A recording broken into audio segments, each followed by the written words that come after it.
अगर आपको फोकस हासिल करना है तो आपके पास थर्ड मेथड क्या है, डीप वर्क। डीप वर्क यानी घुस जाओ काम के अंदर, फिर दुनिया में आग में लग जाए, आपको पता नहीं होना चाहिए। न्यूटन के बारे में सुना आप लोग ने? न्यूटन ने जो साइंस को जो बनाया, प्रिंसिपल जो बनाए न्यूटन ने, वो सारे प्रिंसिपल इसलिए थे क्योंकि वो डीप वर्क को फॉलो करते थे। यानी उनको ये भी नहीं पता होता था कि मैंने खाना खाया की थी। लेकिन आपके अंदर डीप वर्क है नहीं आजकल, फोकस करने का एक तरीका दुनियादारी भूल अपने काम में जाओ। तो डीप वर्क के लिए ध्यान रखिएगा, यहाँ पे 4 अप्रोच चलते हैं। 4 अप्रोच मैं आपको बता रहा हूँ डीप वर्क के।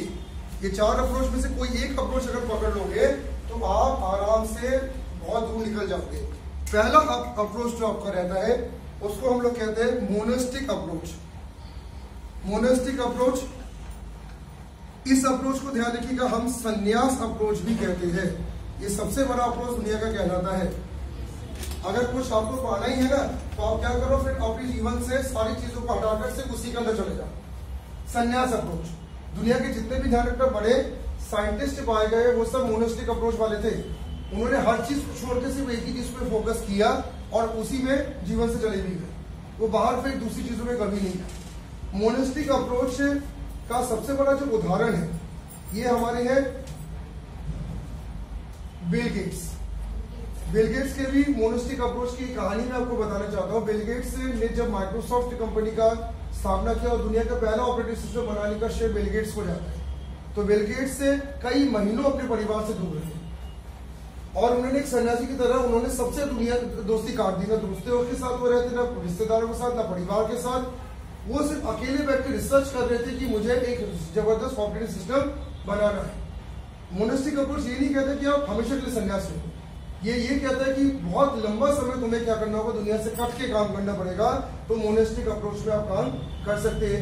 फाइनली बिल गेट्स सामने कब आए, जब उन्होंने माइक्रोसॉफ्ट को बना के टेस्ट कर लिया, लॉन्च कर लिया, तब वो सामने आए।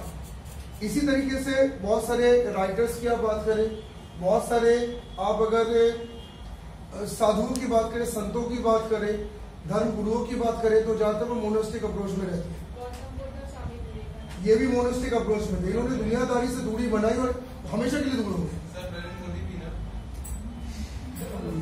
नरेंद्र मोदी जी की बात करें तो वो भी मोनेस्टिक अप्रोच से कहीं ना कहीं तो उन्हें मोनेस्टिक अप्रोच की होगी, परिवार त्याग दिया उन्होंने, तब जाके वो आगे बढ़े। तो सबसे पहला चीज अगर आपको लाइफ में कुछ हासिल करना है और अगर जुनूनी आप है तो मोनेस्टिक अप्रोच हासिल कर दो, संन्यास लो हर काम से, तो आप ऑटोमेटिकली जीतेंगे। ठीक है। नंबर दूसरा अप्रोच रहता है, इसको हम कहते हैं बायो मॉडल अप्रोच। सेकेंड हमारा जो मॉडल है उसको हम कहते हैं bio model approach. Bio model approach, ठीक है। अब बायो मॉडल अप्रोच में क्या कहा जाता है, इसमें लिखिएगा किसी अज्ञात स्थान में जाकर, किसी अज्ञात स्थान में जाकर कुछ समय रुके, go to an isolated space for some time. किसी अज्ञात स्थान पे जाकर कुछ समय रुके, go to an isolated space for some time. अब बायो मॉडल अप्रोच की मैं बात कर रहा हूं, ठीक है। आपको ये ध्यान रखना है क्योंकि आपके लाइफ में इस समय ध्यान रखिएगा सबसे ज्यादा स्ट्रगल अभी चल रहा है, आप लोग को ये पता है, ठीक है। तो मोनेस्टिक अप्रोच इतना आसान नहीं होता। ये जितने भी ध्यान रखना बड़े एग्जाम की तैयारी कर रहे हैं वो मोनेस्टिक अप्रोच में रहते हैं। वो लोग क्या करते हैं, सबसे कनेक्शन काट देते हैं, मतलब मोबाइल बंद कर लेते हैं, रिश्तेदारों के यहाँ जाना बंद कर देते हैं, दोस्तों से मिलना बंद कर देते हैं, केवल 2-3 साल लगातार पढ़ाई करके निकल जाते हैं। तो मोनेस्टिक अप्रोच तो आप लोग यूज ही नहीं कर पाते। सर इसका उल्टा भी तो हो जाता है कई बार, अगर ये 2-3 साल हमने अगर कुछ नहीं निकाल पाए तो उनके दिमाग में भी तो असर पड़ता है। वो तो पड़ता ही है ना कि उल्टा भी होता है ना सर। मोनेस्टिक अप्रोच का मतलब ही है या हार या पार। आपकी जिंदगी का मतलब लगा दिए दाम, या तो जीतोगे या हार गया होगा। लेकिन आप और इसमें ये भी रहता है कि जो लोग मोनेस्टिक अप्रोच में जाते हैं वो थोड़े से अलग ही हो जाते हैं लोग दुनिया के सबसे कट गए ना। दूसरे में बात करें बायो मॉडल अप्रोच। अब क्योंकि मोनेस्टिक अप्रोच इतना आसान नहीं होता, तो बायो मॉडल अप्रोच क्या कहता है, अगर आप कोई काम कर रहे हो तो कुछ दिनों के लिए आप आइसोलेटेड स्पेस में जाकर अगर वो काम करोगे तो आपका फोकस बहुत जल्दी अच्छा बनेगा। आइसोलेटेड मतलब जहां आप रहते हो वहां से अलग हो जाओ, जिस सर्कल में आप रहते हो वहां से कुछ दिनों के लिए अलग हो जाओ और ऐसी जगह आप चले जाओ जहां पे आपको कोई जानता भी नहीं। ज्यादातर आप रिसर्चर्स की अगर बात करें तो रिसर्चर्स भी ये करती है, कुछ दिनों के लिए वो क्या करते हैं अलग जगह जाके काम करते हैं। और इसके बहुत अच्छा उदाहरण है रिच डैड पुअर डैड एक बहुत अच्छी किताब आपने सुनी होगी।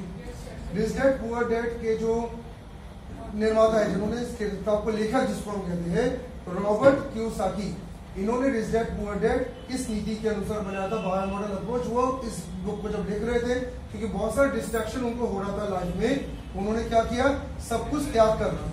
वो कहाँ निकल गए, एक अलग जगह बैठ के 7-8 महीने वही रहे और rich dad poor dad book को लिखा, जिससे कोई डिस्ट्रैक्शन ना। और आज रिच डैड पुअर डैड कितनी बड़ी बुक है आपका,